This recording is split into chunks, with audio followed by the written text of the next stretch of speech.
It's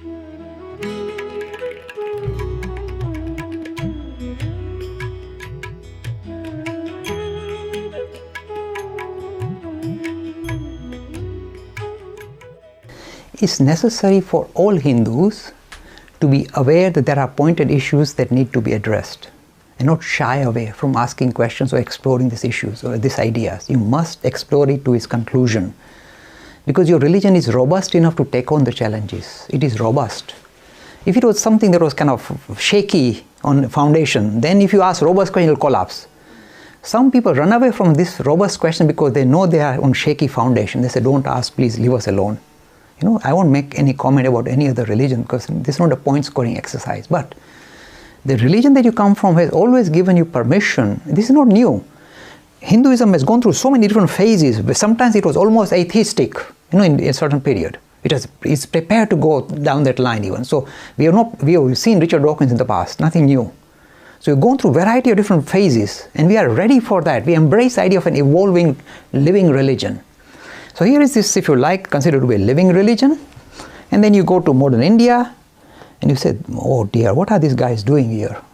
They seem to have lost the plot completely. I've just been talking about divinifying humanity, seeing spirit in man and women, seeing and serving God in humanity. That is the esoteric idea of Atman and this idea of principle-oriented religion, esoteric Hinduism. And then you got all these gods and goddesses and you offer this to them and that to them and donate money to these kind of big institutions and all that. Surely we have lost sight of the plan, if you like this, the ethos of Hinduism. Surely we have lost. And this is why it's a question from the heart. It starts us up, especially if you go from the West and you see some of these atrocities committed or carried on in the name of religion, it will stir you up and say, this has gone wrong.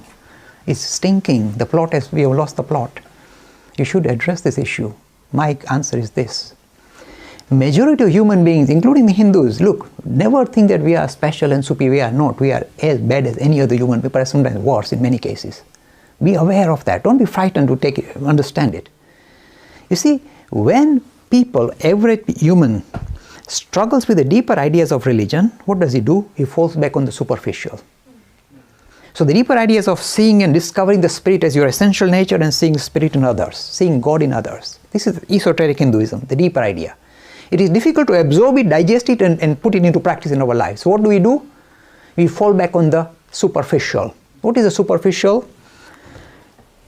Either we focus on the narrative, pure storytelling and just wallow in the stories. Sentimentality. It's called purely wallowing in sentimentality, Swami Vivekananda's words.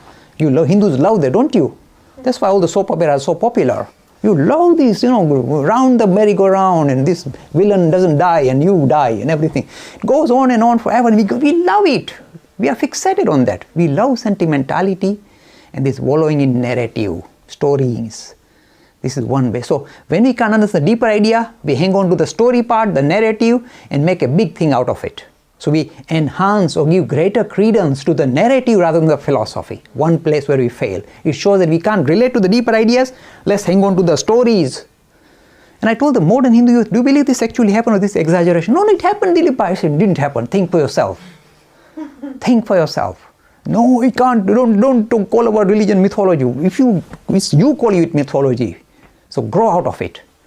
So either we fall back on the narrative, or the second thing we fall back on is the external is this idea of doing liturgy. We went to the mandir and we did this goddess puja and we did this, arpan kairu, so you basically, because you don't relate to the deeper idea, you kind of grab the superficial.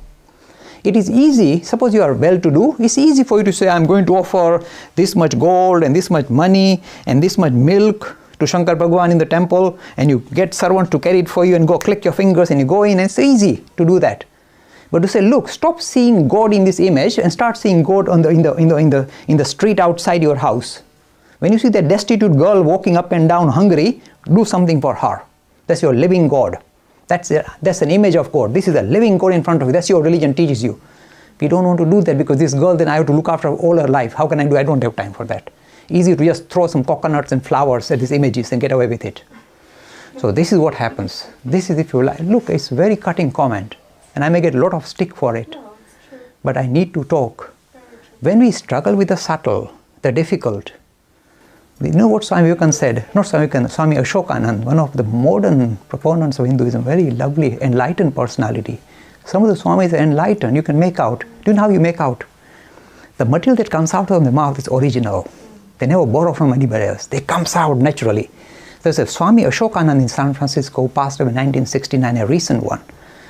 And he used to say, make fun. He said, do you know what happens? The same question, in the same answer, but in a different way. He said, when you worship the God in the temple, he doesn't kick back. He just sits. And you pour water over him, pour milk over him, he just sits. When you try and worship the living God, he kicks. When you try and interact with the living kingdom, say God in seeing and serving God in humanity, to see Shiva in Jiva, that's the idea, you see, transcending theistic Hinduism to non-theistic Hinduism. When you do that, that is tough. And you don't want to do that. So you hang on to the superficial. So rather than doing something which is philanthropic for the greater society, for the greater humanity, it's easier to just offer, kalash chadao and pani diyo ne, bili patra. It's easier. So this is the plight of the modern Hindus. Because they can't relate to deeper, they hang on to the superficial with all their life. You see, this shows weakness. Weakness. It's best to acknowledge it. By acknowledging it, you see, another thing I'm very keen that happens is this. A lot of good things that we are exploring in, say, United Kingdom should be re-exported back to India. I'm hoping these kind of questions, this is a question that this question has to be fired at the Hindus in India. Not at me, but he has fired it at me in UK here, but it's fair enough. But these things should be exported back to India. This idea, what are you doing? What are you doing? Grow up. Revigorate your religion. See and serve God in humanity. That's a more difficult job, but that is demanded of you in modern times. For how many, these are Vivekananda's words, for how many lifetimes you've been bowing down to these images? For one life, now worship the living God, not the imagery, the living God, the man on the street struggling. Do something for them. One lifetime devote to this living God, says Vivekananda. See what happens to India. But we are not able to do it. We are weak. So we hang on to the externals and grab them with all of, this is our God, don't criticize us. Well, we have to. Free e-learning course in Hinduism. To register, please visit www.hindu-academy.com. Talks on Hinduism, sponsored by People Care, encouraging caring for the elderly in their own homes. For more information, please visit peoplecare.com.